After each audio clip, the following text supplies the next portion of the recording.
നമ്മളൊക്കെ തകാസുറിലാണ്, കസറ് നടിച്ചുകൊണ്ട് നടക്കാണ്, ഫഖ്റ് നടിച്ചുകൊണ്ട് വിദ്യാഭ്യാസത്തിന്റെ പേരിൽ, സമ്പത്തിന്റെ പേരിൽ, സൗന്ദര്യത്തിന്റെ പേരിൽ, ബുദ്ധിയുടെ പേരിൽ, വാങ്ങിക്കൂട്ടിയ അവാർഡുകളുടെ പേരിലെല്ലാം നമ്മൾ വലിയ അഭിമാനം നടിച്ചുകൊണ്ടിരിക്കുകയാണ്, അന്തസ്സ് നടിച്ചുകൊണ്ടിരിക്കുകയാണ്. പക്ഷെ അള്ളാഹുവിന്റെ ഒരു വാക്കുണ്ടെന്നറിയോ? നിങ്ങൾ പെരുമ നടിച്ചങ്ങനെ കഴിയാണ്. എന്നാൽ ഏതുവരെ മാത്രമാണ് നിങ്ങളുടെ പെരുമ നടിക്കൽ? ഖബറിടങ്ങൾ സന്ദർശിക്കുന്നത് വരെ. ഖബറിലേക്ക് വെച്ച് കഴിഞ്ഞാൽ നമ്മുടെ ശരീരം ആ മണ്ണിലേക്ക് നുരുമ്പി പോകുന്നതിന് പല സ്റ്റേജുകളുമുണ്ട്. പ്രധാനമായി ഫോറൻസിക് ആന്ത്രോപോളജിസ്റ്റുകൾ ആ സ്റ്റേജുകളെ പറഞ്ഞു തരുന്നത് ഓട്ടോലിസിസ്, ബ്ലോട്ട്, ആക്റ്റീവ് ഡിക്കേ, സ്കെലറ്റനൈസേഷൻ. ഈ 4 സ്റ്റേജുകളിലൂടെ നമ്മുടെ ശരീരം കടന്നുപോയി കഴിഞ്ഞാൽ പിന്നെ നമ്മളെ കോലം എന്തായിരിക്കുമെന്ന് നമ്മളൊന്ന് അറിയേണ്ടതുണ്ട്. നിങ്ങളറിയോ, നമ്മൾ മരിച്ചു കഴിഞ്ഞാൽ ഖബറിലേക്ക് വെക്കുന്നതിന്റെ മുന്നേ നമ്മുടെ ശരീരത്തിനകത്തുള്ള ആന്തരിക അവയവങ്ങൾ ജീർണിക്കാൻ തുടങ്ങും. നമ്മുടെ കിഡ്നി, നമ്മുടെ കരള്, നമ്മുടെ ഹൃദയം എല്ലാം ജീർണിക്കാൻ തുടങ്ങും, അഴുകാൻ തുടങ്ങും എന്നാണ്. 3-ാമത്തെ ദിവസം ഖബറിൽ വെച്ച് കഴിഞ്ഞാൽ ഖബർ സാമാന്യം ഇടുങ്ങിയതായിരിക്കും. നമ്മുടെ ശരീരം അങ്ങോട്ട് ചീർക്കും. ശരീരം ചീർത്ത് കഴിഞ്ഞ് 3 ദിവസമായി കഴിഞ്ഞാൽ നമ്മുടെ മൂക്കിലൂടെയും വായിലൂടെയും കറുത്ത നുരയും പതയും പുറത്തേക്ക് വരും.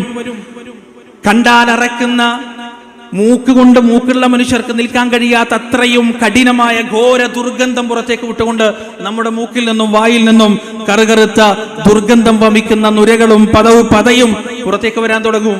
8-ാമത്തെ ദിവസം തുടങ്ങിക്കഴിഞ്ഞാൽ പ്രിയപ്പെട്ടവരെ, നമ്മുടെ ശരീരത്തിന്റെ നിറം മാറാൻ തുടങ്ങും.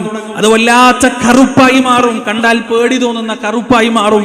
പിന്നീട് അത് പച്ച നിറത്തിലേക്ക് മാറും, പിന്നീട് അത് ചുവപ്പ് നിറത്തിലേക്ക് മാറും. പിന്നീട് നമ്മുടെ തൊലികൾ മുഴുവൻ ക്ഷയിച്ച് ആ തൊലികൾ മുഴുവൻ അടുത്ത് അതിൻ്റെ അകത്ത് നിന്ന് നമ്മുടെ ശരീരത്തിലെ എല്ലാ ദ്രാവകങ്ങളും പുറത്തേക്ക് വരാൻ തുടങ്ങും. ഭീകരമായ ഒരവസ്ഥയിലേക്ക് നമ്മുടെ ശരീരം മാറും. ആഴ്ചകൾ പിന്നിടുമ്പോൾ നമ്മുടെ നഖങ്ങളും നമ്മുടെ പല്ലുകളും കൊഴിഞ്ഞു വീഴും. ഏകദേശം 1 മാസമാകുമ്പോൾ നമ്മുടെ ശരീരത്തിലെ മാംസളമായ ഭാഗങ്ങളും പേശികളും ആന്തരികാവയവങ്ങളും മുഴുവൻ കേവലം ഒരു ദ്രാവകമായി മാറി മണ്ണിനോട് ചേരും. നമ്മൾ കേവലം ഒരു സ്കെലട്ടൻ മാത്രമായി, നമ്മൾ എല്ലുകൾ മാത്രമായി അവിടെ അവശേഷിക്കും. ആ എല്ലുകളും ക്രമേണ മണ്ണിലേക്ക് ചേരാൻ തുടങ്ങും എന്ന് നമ്മുടെ ആന്ത്രോപോളജിസ്റ്റുകൾ പറയുമ്പോ റബ്ബ് സുബ്ഹാനഹു വ തആല നമ്മോട് പറയുന്നു, പ്രിയപ്പെട്ടവരെ, അൽഹാകുമുത് തകാസുർ ഹത്താ സുർതുമുൽ മഖാബിർ. നിങ്ങൾ ഇങ്ങനെ പെരുമ നടിച്ചുകൊണ്ടിരിക്കുന്നു.